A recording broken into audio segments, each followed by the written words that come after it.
नई कविता के उद्भव और विकास पर प्रकाश डालते हुए इस काव्य धारा की विशेषताओं पर प्रकाश डालिए।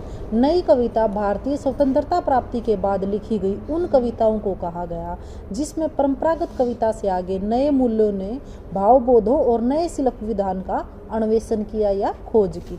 देखो अब तक का जो भी काल रहे हैं ना हमारे, वो हमारे आज़ादी से पहले के काल थे, ठीक है। लेकिन जो नई कविता आई है वो कब आई है? 1953 में। हमारा देश तब आज़ाद हो चुका था। तो मतलब कि इसमें जो इस कविता में जो नई कविता में जो कविता लिखी गई, ठीक है, और प्रयोगवाद या प्रगति जो भी लिखी गई उनमें बहुत अंतर हो गया था।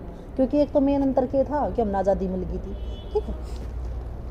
तो सन 1947 के बाद की हिंदी कविता में नवीन विलक्षण प्रयोगों के नाम पर असामाजिक, स्वार्थ प्रेरित, अहमनिष्ठ, घोर, रुगण व्यक्तिवाद, दमित वासनाओं और कुंठाओं, चोटियों, चप्पलों जैसे विषयों को ज्यों के त्यों रूप में बिना किसी उद्देश्य के कविता का रूप दिया जाने लगा था। देखो प्रयोगवाद में भी ऐसा हुआ था कि प्रयोगवाद में क्या था, उससे पहले हम क्या किसकी समस्या लिया करते? समाज की। लेकिन प्रयोगवाद आया जब हम क्या करने लगे? व्यक्ति की समस्या लेने लगे, ठीक है, कि एक व्यक्ति के अंदर जो भावनाएं उठती है उनके ऊपर कविता करने लगे। उससे पहले जो कविता करते थे वो क्या करते थे?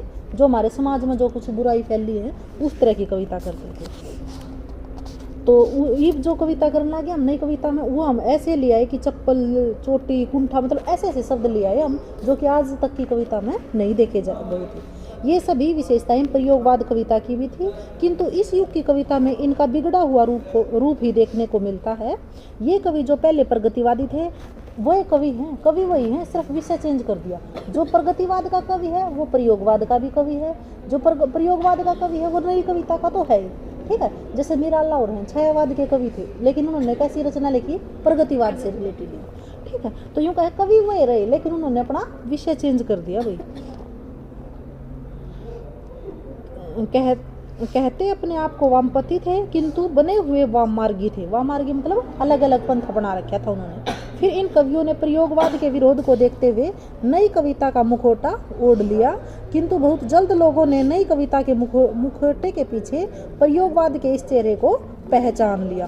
किंतु प्रयोगवाद ने दो मुख्य कार्य किए कि एक तो व्यक्ति के मन की उलझी हुई संवेदनाओं और अचेतन मन के सत्यों को आज के युग का सत्य मानकर उन्हें उद्घाटित करने की चेष्टा की। बताया था कि प्रयोगवाद पर किसका प्रभाव था? फ्राइड का, क्योंकि वो क्या था? मनोविश्लेषणवादी, ठीक है। तो आगे भी कौन था? मनोविश्लेषणवादी, वो हमारे हिंदी साहित्य में था, ठीक है। लेकिन जब प्रगतिवाद की बात करें तो किससे रिलेटेड था वो? Karl Marx. प्रयोगवाद कहता है कि इसने दो काम किए। एक तो क्या करा इसने? व्यक्ति के मन में जो भी उलझी हुई संवेदनाएं हैं उनको अपनी कविता में प्रकट कराया। दूसरा, उसने उन मन सत्यों को प्रकाशित कर सकने योग्य नए शिल्प का आविष्कार किया, मतलब नए नए उपमान उठा लाया। किंतु प्रयोगवादी जो काव्य है वो लोक जीवन से कटकर रह गया, क्योंकि जीवन के प्रति वह निराश था। इसलिए जीवन मतलब समाज में नहीं, समाज से क्या, क्योंकि वो जीवन की सिर्फ निराशा को प्रकट करता था। नई कविता में जीवन के प्रति अगाध आस्था है। जो सिर्फ जीवन ने जी कर देखा होगा नई कविता वाले जो कवि हैं। उसने किसी वाद को नहीं अपनाया, क्योंकि सारे उनके पीछे वाद लग रहे हैं, जैसे छायावाद, प्रगतिवाद, प्रयोगवाद, ठीक है, उनके पीछे नाम के पीछे वाद लग रहा है। लेकिन जो नई कविता आई ना, इसने कोई वाद में नहीं पढ़ाई, ठीक है, इस वाद पर हटकर कविता लिखी इसने। नई कविता में जो कथ्य की व्यापकता और दृष्टि की उन्मुक्ता देखने को मिलती है, इसी कारण नई कविता प्रयोगवादी कविता से भिन्न है, अलग है। नई कविता को हम नया बोध मानते हुए भी परंपरा से विच्छिन्न करके नहीं दे सकते। विच्छिन्न का मतलब अलग करके नहीं देख सकते। प्रगतिवाद या प्रयोगवाद से बंधे हुए कवि नई कविता के क्षेत्र में आकर मुक्त वातावरण में आ गए। प्रगतिवाद और प्रयोगवाद की इन उपलब्धियों के कारण कवि के व्यक्तित्व का माध्यम पाकर नई कविता में आकर खिल उठी। मतलब प्रगतिवाद और प्रयोगवाद कुछ तो लेकर आए जो वहाँ की उपलब्धियाँ थी, और जो निराशा की चीज़ थी वो छोड़ दी, और जो प्रगति और प्रयोग की जो उपलब्धियाँ थी ना, सिर्फ नई कविता में वो चीज़ आ गई। तो इस तरह प्रयोगवाद नई कविता में विलीन हो गया। कल भी बताया था प्रयोगवाद का आरंभ हुआ, प्रगति खत्म भी नहीं हुआ था, वहीं से शुरू हो गया था, और किस में समा गया था? नई कविता में। वामपंथी दल नहीं होता है, ठीक है। और यहाँ पर उसने वामपंथी का एक वाद था, ये उस वाद का अलग होकर न कि बन गया, अलग अलग विचार अपना लिए थे। नई कविता को अपनी विकास यात्रा सन 1943 में, यूँ कहा है 1943 में क्या आया था, प्रयोगवाद। लेकिन यूँ कहा है कि अपनी विकास यात्रा शुरू तक कर ली थी, कहाँ तक, 1943 में। 1943 में क्या आया था, तार सप्तक, प्रयोगवाद भी आया था। प्रयोगवाद कौन लेकर आया था, सच्चिदानंद हीरानंद वात्स्यायन अज्ञे, कब, 1943 में। लेकिन जो हमारी नई कविता की शुरुआत हो तो कहीं ना कहीं उस तार सप्तक से ही मानी जाती है। तार सप्तक भी कब आया था, 1943 में। अज्ञे जी द्वारा संपादित और प्रकाशित तार सप्तक से शुरू होती है। इसे हम 3 चरणों में विभक्त कर सकते हैं। प्रथम चरण की नई कविता में मुख्यतः वही कवि हैं जो तार सप्तक में जिन की रचनाएं प्रकाशित हुई। उनका है कि जो नई कविता के कवि थे वो कवि थे जो कि तार सप्तक के थे, जैसे गजानन माधव, मुक्तिबोध, भारत भूषण अग्रवाल, अज्ञे, ठीक है। तो जो भी वह 7 कवि थे वो यूं के यूं किसमें आगे थे, नई कविता में।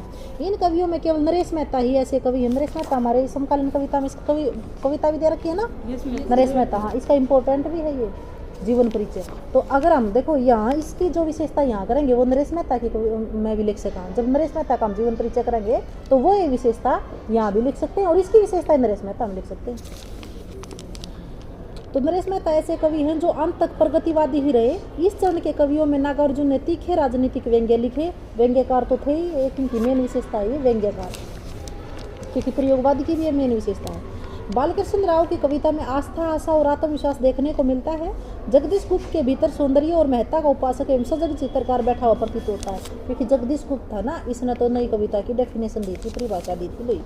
दुष्यंत कुमार की कविता में शिल्प की पकड़ है, हालांकि वो शेर ज्यादा लिखता था दुष्यंत कुमार। ठाकुर प्रसाद सिंह ने लोकगीतों की भाव संपदा को शिष्ट काव्य में उतारने का सफल प्रयास किया। कीर्ति चौधरी नई कविता के प्रथम चरण की भाव चेतना के कवि हैं। इस चरण की समाप्ति अज्ञे जी के काव्य संग्रह आंगन के पार दवार, एक इसका काव्य संग्रह क्यों है, ऐसा काव्य जिसमें बहुत सारी कविताएं हैं, ठीक है। तो आंगन के पार दवार 1961 में आया था। इस पे इसने कौन सा पुरस्कार मिला था, साहित्य अकादमी। एक अज्ञे ने मिल रहा है ज्ञानपीठ पुरस्कार, किस पे मिल रहा है, कहानी संग्रह ना, इसका कविता काव्य संग्रह है, ठीक है, बताया रखा है, ढूंढ कर जब बताइए के ढूंढना है। काव्य संग्रह में वो कौन सा पुरस्कार, कौन सा, अज्ञे तो 2 पुरस्कार मिल रहे, एक तो मैंने बता दिया, साहित्य अकादमी, ऐसे आंगन, ठीक, आंगन के पार दवार, तो इस पर तो मिला ही नहीं साहित्य अकादमी। एक अपना हिंदी साहित्य का सबसे बड़ा पुरस्कार हुआ है, कौन सा, ज्ञानपीठ पुरस्कार, ठीक है, वो भी इसने एक काव्य संग्रह पे मिला है और वो तुमने ढूंढ कर बताऊंगा मेरे को, ठीक है। इस संग्रह पर अज्ञे जी को राजकीय पुरस्कार भी मिला। दूसरा चरण में आ गया भाई, दूसरे चरण के कवि आगे। इस चरण के कवियों में मुक्तिबोध, शमशेर बहादुर सिंह, धर्मवीर भारती, रघुवीर साहे, सर्वेश्वर दयाल सक्सेना, चुप हो जाओ बेटा, सर्वेश्वर दयाल सक्सेना, केदारनाथ सिंह, विजय देव नारायण शाही प्रमुख हैं। इन कविताओं में दवंद, विद्रोह, विसंगति, आक्रोश, अकुलाहट की अभिव्यक्ति है। आधुनिकता का जो संपूर्ण युगबोध है वो इन कविताओं का प्रमुख स्वर है। बेटा यहाँ से चला जाओ,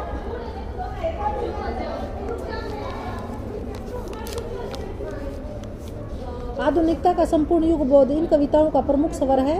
इस चरण की कविता में मानवतावादी स्वतंत्रता, लघु मानव की स्थापना और आत्म सचेतनता के सतेज स्वर, वो तेज है, ये वर्ड तो वैसे लगा दिया इसने, ठीक है। लघु मानव, देखो इसने लघु मानव वर्ड उठा के लाया है, क्यों उठा के लाया है, क्योंकि मानव के अंदर की बात कर रहे हैं। अगर लघु मानव ना होता तो इसका विपरीत समाज होता, ठीक है। ये समाज की बात नहीं करता, समाज से इम्पोर्टेंट ये आदमी को मानना है, मानव को मानता है, ठीक है। तीसरा चरण है। तीसरे चरण में पहुंचकर नई कविता भिन्न भिन्न दिशाओं में मुड़ती है। लगता है कि नई कविता विघटन की स्थिति में आ गई है, किंतु वास्तव में यह तो विकास की स्थिति है। इस युग के लघु मानव को जो असमर्थता बोध हुई, नई कविता का कवि उससे प्रभावित हुआ और आज के मानव का जो सौंदर्य बोध है वो समाप्त हो गया और इसका कवि पर बहुत ही असर हुआ।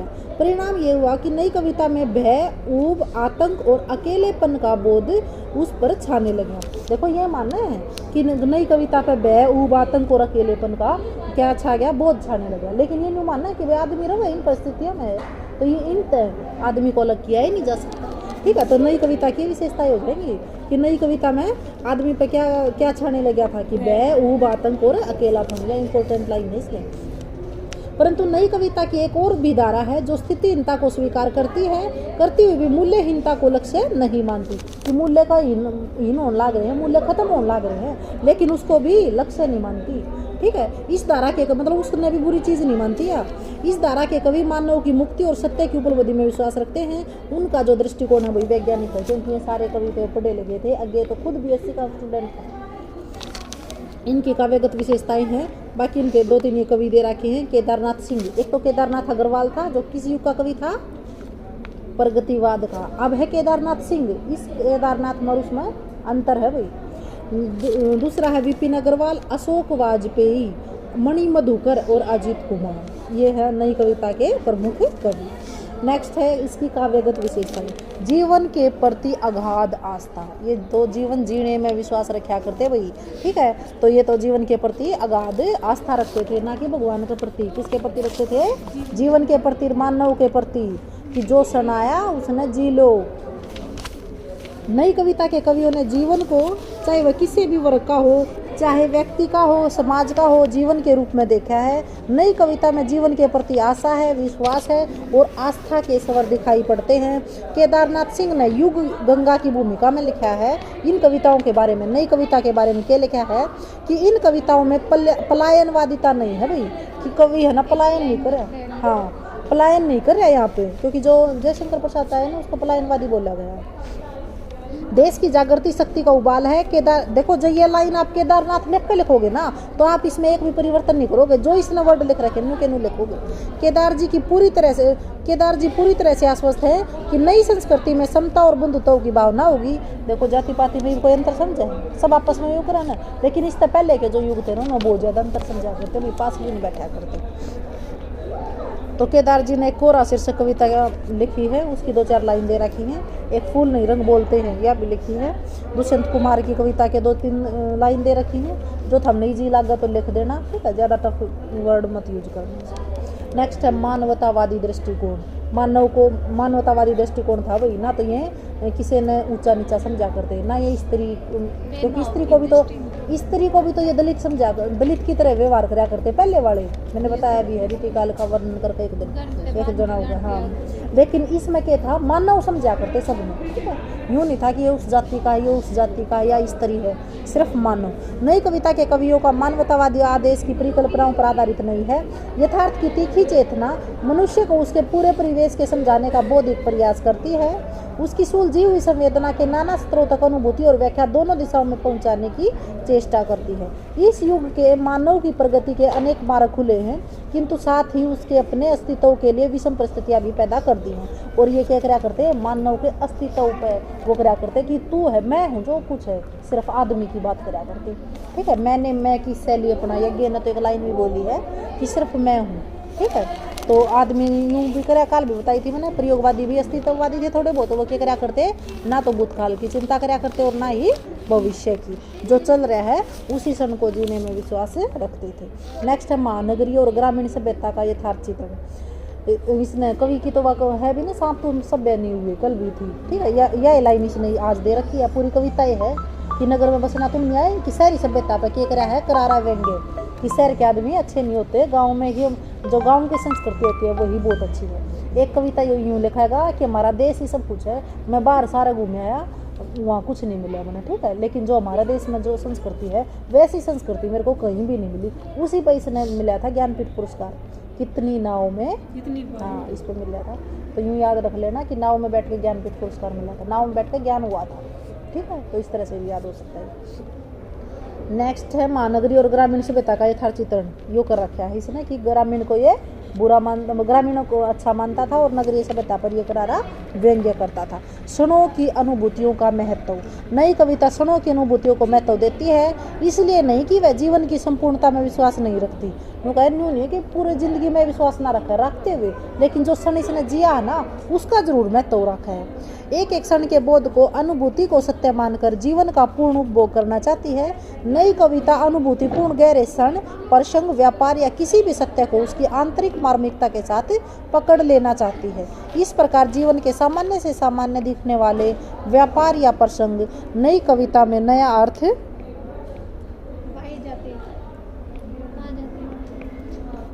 देते हैं। मैं और कुछ देखूँ, जीवन मूल्यों का पुनः परीक्षण। नई कविता जीवन मूल्यों की पुनः परीक्षा करती है। ये मूल्य नवीन युग की आवश्यकताओं के परिवेश में कितने खरे उतरते हैं और अपने रूढ़ रूप में कितने असंगतिपूर्ण हो जाते हैं। इनका कितना स्वरूप आज के लिए ग्राह्य है, मतलब आज के लिए हम ग्रहण कर सकते हैं। आदि परीक्षा नई कविता का कवि करता है। नई कविता की प्रश्न से भरी दृष्टि, मतलब नई कविता ना हर चीज के पीछे एक क्वेश्चन मार्क लगा देती है, ठीक है, ताकि तर्क के साथ बात कर सके। नेक्स्ट है व्यंग्य का स्वर। भैया व्यंग्यकारी तो थे ही। नई कविता में व्यंग्य का स्वर अत्यंत तीव्र उठा है। नई कविता का कवि व्यवहारिक जीवन से अप्रस्तुत ग्रहण करता है और उसकी दृष्टि में यथार्थ को भी समझ नहीं कर पाते, मतलब सच्चाई का वर्णन करेंगे चाहे कितनी है मतलब कटु सच्चाई है।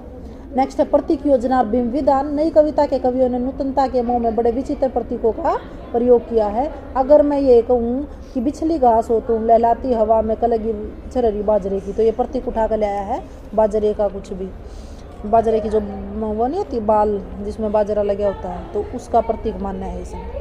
नेक्स्ट मुक्तिबोध है। मुक्तिबोध भी बहुत अच्छा राइटर है। इसका पूरा नाम है गजानन माधव मुक्तिबोध। सर्वेश्वर दयाल सक्सेना की कविता के भी इसने एक दो उदाहरण दे रखे हैं। और नई कविता में बिंब योजना जितनी अधिक है उतनी इसे पूर्व की हिंदी कविता में कभी नहीं, क्योंकि इससे पहले के जो कविता थी ना उनमें छंद ज्यादा थे। ये क्या उठा लाए, प्रतीक और बिंब, ठीक है। लास्ट में दिया है निष्कर्ष रूप में कि नई कविता आज भी जीवित है, चाहे साठोत्तरी कविता हो, क्योंकि ये कब चल रहा है 1943 के बाद, चम्मन के बाद 60 में साठोत्तरी आ गई, फिर ए कविता, विद्रोही कविता, बीट कविता, जो अब तक चली आने लग रही, ठीक है। आदि अनेक काव्यधाराएं प्रस्फुटित हुई हैं, किंतु नई कविता रोक टोक विकसित हो रही है। आज जो है वो नई कविता समकालीन कविता है, उसका रूप है वही, जो फिलहाल खत्म नहीं हुआ, ठीक है। तो इसकी विशेषताएं कर लेना। एक समकालीन कविता और रह गई है, ठीक है। धन्यवाद।